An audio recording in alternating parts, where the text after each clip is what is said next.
AOC walks out of scripted town hall after fed up constituent asked her about surging crime. I told y'all, AOC don't care anything about New York. She don't care anything about her constituents. All she care about is making money. She's an elitist now. She is the main. She became the people that she talked about, that she claimed that she despised. She became them. You know, we all seen the eat the rich dress that she wore or whatever back in the Met Gala a few years ago, which was thousands upon thousands of dollars and stuff like that. Like, she is an elitist posing as a average American. She used to be back when she was a bartender, but when she got to Washington, she changed, everything switched up. So we're going to talk about it. We're going to play the clip and hear what her constituent had to say.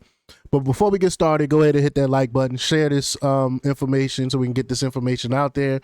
Subscribe if you're not already a subscriber, and hit that alarm bell so you know when I'm putting out new stuff. Also, check out my link tree in the description. It has a link to my Patreon. That's where I talk about things that I can't talk about here. There's also a link to my Instagram and my X account, so follow me there as well.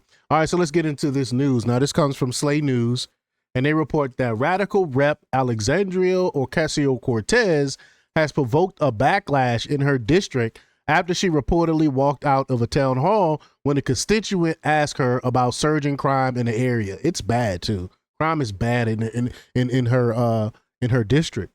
But the constituent, Guadalupe Alvarez, says the Democrat congresswoman abruptly left a Bronx town hall after being asked about the deteriorating conditions of Jackson Heights, Queens.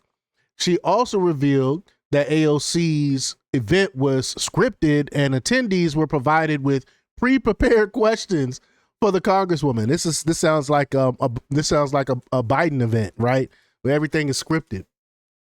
Alvarez, a resident in Ocasio-Cortez's district, appeared on Fox and Friends Sunday to recount her experience. She claims that AOC dismissed her mid-question and never provided a response before walking out. I mean, just despicable. I warned y'all. New York, about her. But here we go. Let's play the clip. It's true. You are on the ground. You are speaking to the people. I've seen you there myself. And you're right. She's just not there. I mean, Guadalupe, isn't that half the problem? She doesn't know what's going on because she's not there. I've gone down and interviewed people many times, multiple times. They say either I don't know her or I've asked for help from her in her office and I've had no response. Why isn't anyone demanding that she get into her district? I believe we are demanding. I speak for myself. I went to one of the town halls where she was speaking in the Bronx, I believe. And when I asked the question of what are you doing for Jackson Heights? Are you aware of the crime and prostitution? Have you seen the neighborhood lately? She dismissed me. She said she'd be right back and never came back, and just handed the floor to her assistant, which was really infuriating. Wow, that's so messed up. Imagine you sitting there, you waiting to speak. They allow you to speak. You ask a simple question about crime, and y'all know I've reported on the crime out there, especially under Biden, with the illegal immigrants destroying destroying Queens and stuff like that. I've done tons of reports on that, showed videos about their red district and stuff like that. And you got a constituent just asking a simple question like, hey, what's going on here? And you say you are so disrespectful.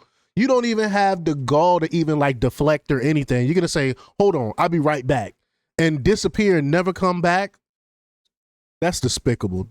You are a disgrace, AOC. You are a disgrace to your district. Not only that, we were given questions written by them.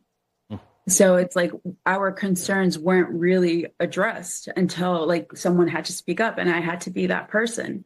And she still does nothing. So we aren't being heard no matter how much we go out there. There's no accountability on her part. And things need to change. And more people need to speak up. No, she's too busy so-called going around fighting the oligarchy, flying around on private jets when she tell us we don't need to be flying, but she's flying around on private jets, fighting a ghost. basically. But what does that mean, fighting the oligarchy? She's getting ready for the national stage is what's really going on. She could care less about her constituents. But the incident comes as Democratic Party leaders have launched a post-election outreach effort through a series of people's town halls across the country. The initiative is aimed at rebuilding support after the party lost ground in 2024 elections. Ocasio-Cortez has been part of that effort. She also recently joined Bernie Sanders, which I was just alluding to, on a presidential election campaign style national tour called Fighting Oligarchy. However, as AOC travels to promote national policy platforms, crime in her own congressional district, which covers parts of Queens and the Bronx, has escalated sharply. According to New York Police Department data, violent crime in the district has increased by 70% since AOC took office. 70%. It's not getting any better in her district. It's, in fact, getting worse. In Queens, 110th precinct, which includes Jackson Heights, major crime is up over 100%. It's even worse. So in just her district alone, it's up 100%. But she's jet setting around the country talking about fighting the oligarchy, and your district is suffering. The Congresswoman's approach to immigration enforcement has also attracted criticism. Earlier this year, Ocasio-Cortez confronted Border Czar Tom Homan during a town hall event in Jackson Heights. AOC challenged Homan on federal immigration policies. She later hosted a virtual session titled Know Your Rights with ICE. During the webinar, AOC provided guidance to illegal aliens on how to avoid capture by immigration officers, which is illegal. You're aiding and abetting. Her action drew the attention of Homeland Security Secretary Kristi Noem. During an appearance on Fox News, Noem argued that it would be entirely appropriate for the Department of Justice to investigate the Congresswoman's comments. As the Democratic Party continues to struggle with its post-election strategy to reconnect with voters, some constituents say their voices are still being ignored. Voters' concerns about issues of public safety and community quality of life are being overlooked by the Democrats. Of course. I mean, I told you, they pretend like they're the party of the people, but really the Democrat Party is the party of the elites. They could care less about the average American citizen and their suffering. But y'all let me know what y'all think about this. Leave y'all comments down below. Like, share, and subscribe, and check out jjthepsychotherapist.com for the latest in news. Until next time, peace.